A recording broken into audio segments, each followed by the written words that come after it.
Salut à tous, David Fèvre, j'espère que vous allez bien. Alors, eh bien, on se retrouve sous le soleil de Champagne. Alors, il fait très très bon, il fait très très chaud même. On dépasse les 30 degrés.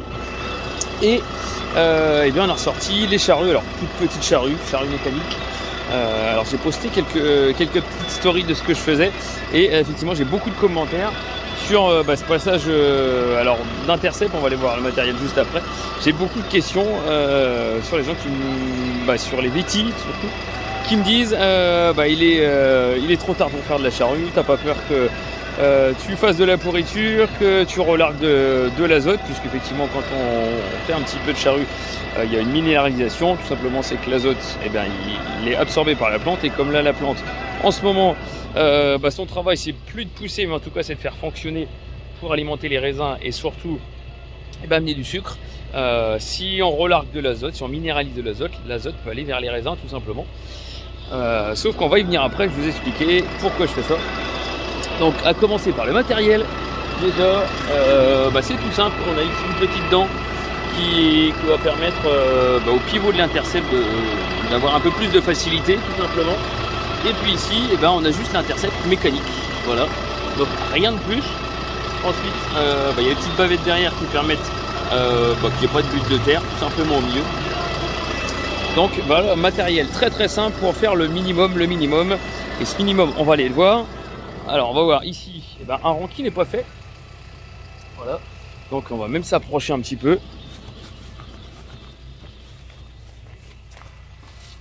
Hop, j'espère que vous voyez bien. Alors voilà, de temps en temps on a des grandes ici, ce qu'on appelle c'est des amarantes. Voilà. Et ça de temps en temps il y a des rangs de vigne, il y en a quand même un petit peu. Et justement, je veux pas que ces amarantes elles montent pour générer de l'humidité et puis embêter aussi les vendangeurs. Je veux pas qu'il y ait l'herbe vraiment sous le rang et qui monte ici dans la zone des raisins. Donc voilà pourquoi je veux pas cette herbe sous le rang, puisque bien évidemment dans le milieu on le laisse, c'est très important. Donc vous voyez ici, voilà un rang qui est fait, un rang là également. Les petites bavettes derrière jaunes, justement ça va permettre de raplatir un petit peu en tout cas le milieu et de coucher un petit peu les grandes qui seraient dans le milieu. Mais voilà, on va descendre hop dans un rang de vigne qui est fait.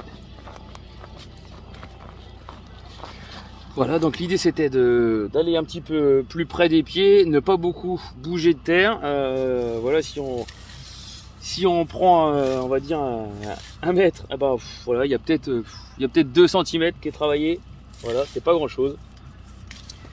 Mais la question c'est juste d'avoir des vignes propres avant les vendanges, surtout pour ne pas empêcher, ou en tout cas emmerder, je vais dire, les vendangeurs. Et donc comme ça va être bien propre sous le rang. Pourquoi je fais ça? Effectivement, alors on pourrait dire oui, ça va pourrir, ça va créer de l'humidité un petit peu même sur ce qui est travaillé, sauf que c'est pas travaillé profond, c'est pas travaillé large du tout. Et c'est surtout parce que je peux le faire. Tous les rangs de vignes quasi contiennent pas mal de raies gras. Donc le raie gras capte déjà beaucoup d'azote le restant de l'année. Alors ici, en plus on est dans une vigne assez vigoureuse. Mais voilà, niveau botrytis pour l'instant, ce qu'on craint un petit peu cette année, puisqu'on a des conditions humides depuis un mois maintenant. Donc voilà, les calculs de botrytis sont encore pas, on est à 3-4% de grappes touchées. Donc voilà, il y a encore de quoi même trier, puisqu'il y a quand même des grappes assez conséquentes. Je vais essayer d'approcher sur voilà, ici des grappes qui sont assez énormes.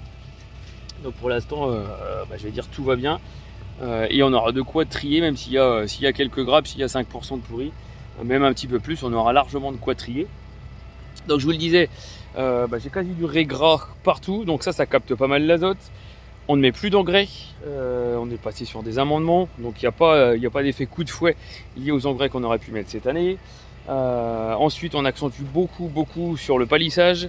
Et puis on fait tous les ans, alors pareil, j'ai quelques petites critiques, tous les ans sur de l'effeuillage précoce. Certains disent que ça peut poser d'autres problèmes, l'effeuillage précoce avec des coups de soleil, etc.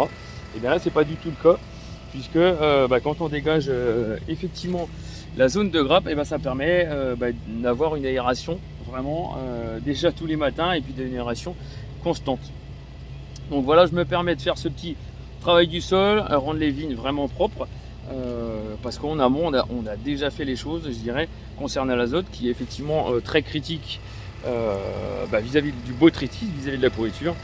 Mais voilà, on a mis les choses avant, on a fait des choses avant, et c'est pour ça que je veux rendre, en tout cas, les rondes vignes propres pour avoir une vendange également qui soit plus agréable et plus facile. Voilà, donc n'hésitez pas à poser vos petites questions. J'y reviendrai bien entendu. Voilà, il y a encore cette parcelle là. Ici, donc les champs Robin, ici, parcelle de meunier. Et puis les chardonnays sont à côté, qui sont pas mal non plus. Voilà, c'était pour la petite vidéo du jour.